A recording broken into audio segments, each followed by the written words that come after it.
proceed tayo dun sa next example. So, yung next example sa book, same example siya nung number 2 natin dun sa disk. So, find the volume generated by revolving about the line x is equal to 4, the air. The area bounded by the curves x is equal to y squared and x is equal to 4. So, meron tayong x is equal to y squared and x is equal to 4. So, rotate natin around x is equal to 4. So, again, kunin na natin agad yung points of intersection. The vertex kasi niyan is 0, 0 and y yung squared. So, ibig sabihin, left or right. Then, positive. So, facing right. So, yung points of intersection, magiging lang tong 4 is equal to y squared. So, yung points of intersection natin are, or yung equivalent ng y is positive or negative 2. So, yung mga points of intersection are 4, positive 2, and 4, negative 2. So, same lang yan. Kaya medyo binibilisan ko na lang. So, kung dodrawing natin yung figure, meron tayong ganito. X is equal to 4. So, ito yung figure natin. X is equal to 4. Then, yung points of intersection natin, ito sila. So, ayan. So, kung dodrawing natin yung figure, ganito nyan yung itsura niya.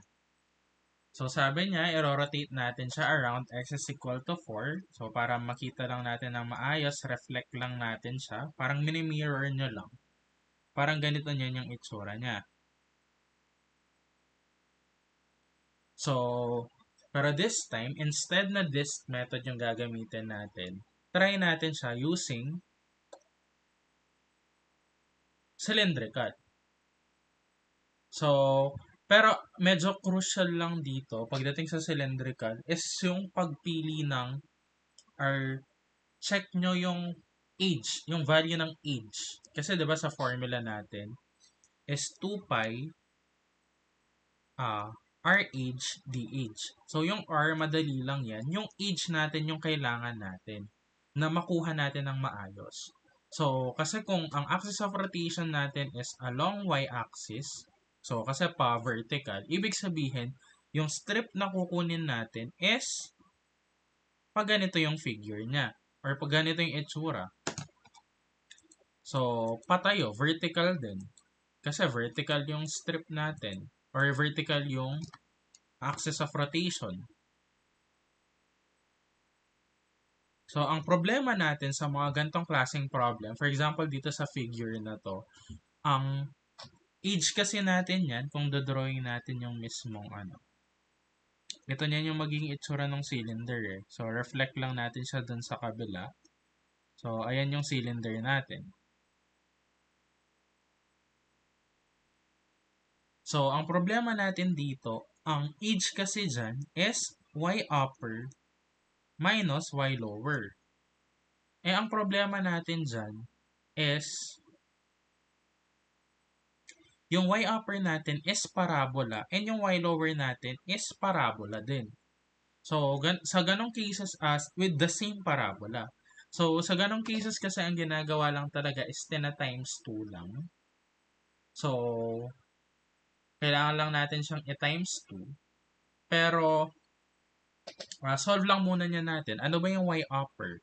Yung equation ng parabola sa taas is x is equal to y squared. Or, ito niyan, magiging lang tong y is equal to square root of x. So, tama naman yung idea na mamumultiply lang siya ng 2. Kasi nga, kung yung taas na part, itong taas na part, ito muna, itong part na to. 'Di ba y upper lang yan, minus y is equal to 0. Kasi ito yung x-axis. Kung y lang yan, ibig sabihin yung distance nito is equivalent din sa y or negative y lang. Negative y yung nasa baba. So, y minus negative y is positive 2y. So, ganun lang yung idea kung bakit tina-times 2 siya. So, parang meron kang y dito and then y din yung value sa baba. Negative nga lang. Eh, yung formula naman natin sa h is y upper minus y lower. So, Ibig sabihin yan, yung age natin, 2 times y lang. Eh ano ba yung y natin? Square root of x. So, 2 square root of x. How about yung sa r niyan? Yung sa r natin, ito din yung medyo nakakalito pagdating sa cylinder. Yung r natin is lagi naman from the axis of rotation to the uh, current value ng x. Kasi since vertical strip tayo, ibig sabihin yung formula na gagamitin natin is RH dx. So, dapat lahat ng equation natin are in terms of x.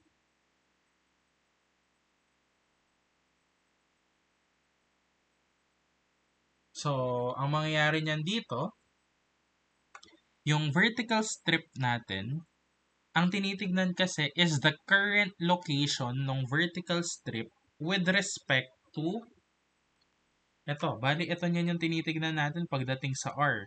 Itong value na to. Hindi siya x right minus x left.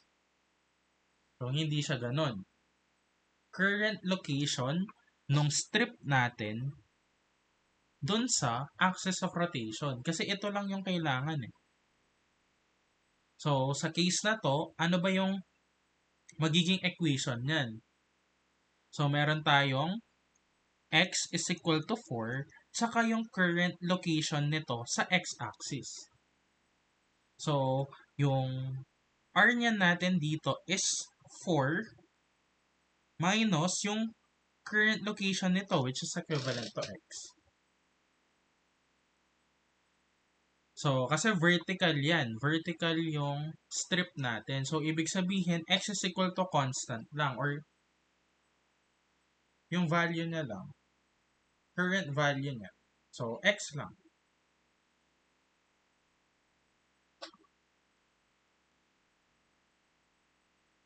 So, apply lang yan natin dun sa formula 2 pi. Ang r natin, meron tayong 2 square root of x. Or, ang r pala is 4 minus x.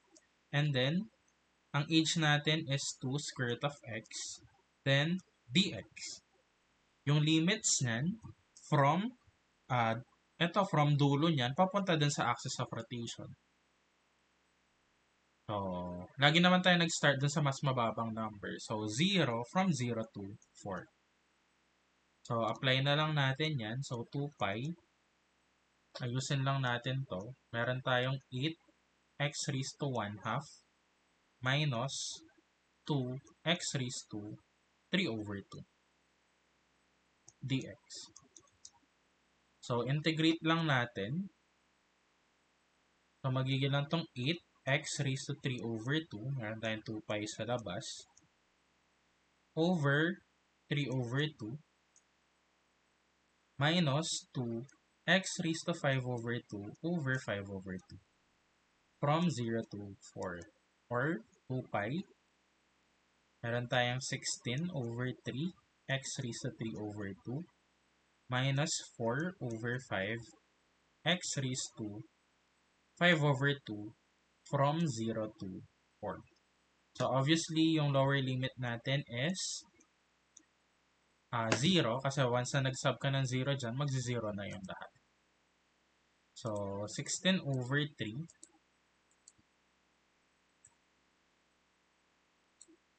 x raised to 3 over 2. And then, meron tayong minus 4 over 5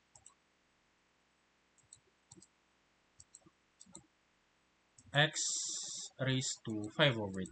So, calc na lang. Ang value natin is 4.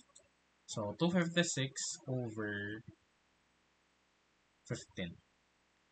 256 over 15. So, multiply lang natin. Equal na yan sa 512 over 15 pi cubic units.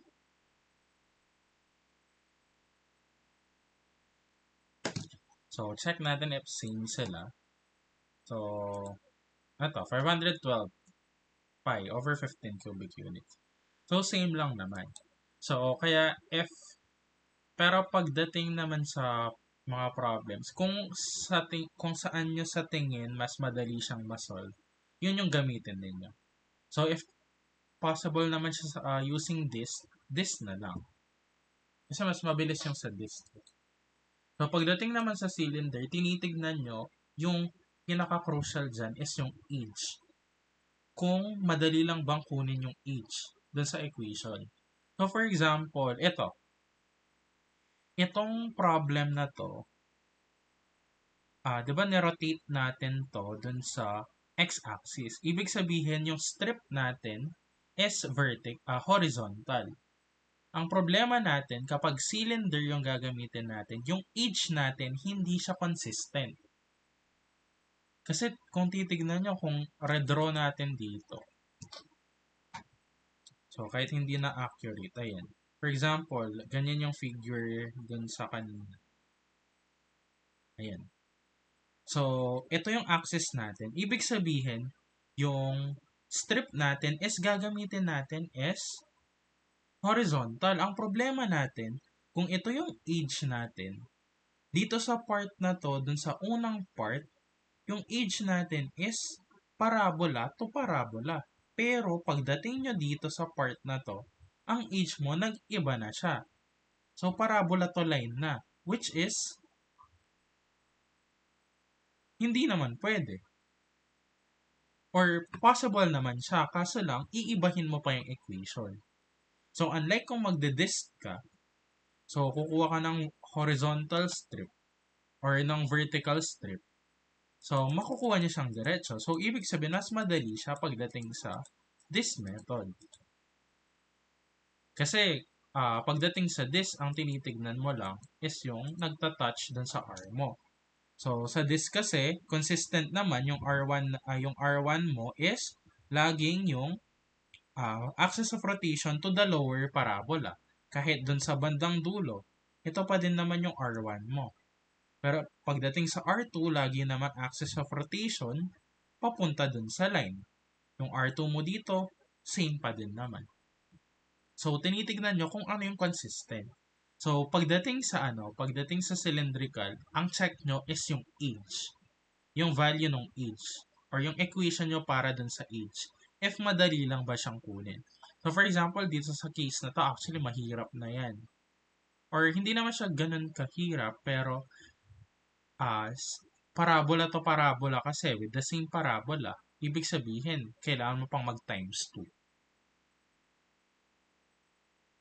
So, ayun, pagdating dito, kailangan lang ma-practice din. So, mag-try kayo ng different problems. Madami naman, dun sa book, madami pa naman. Dun sa PDF, madaming examples dun. So, pwedeng try nyo na lang din. And if ever man na meron kayong tanong, sabihan nyo na lang. Thank you.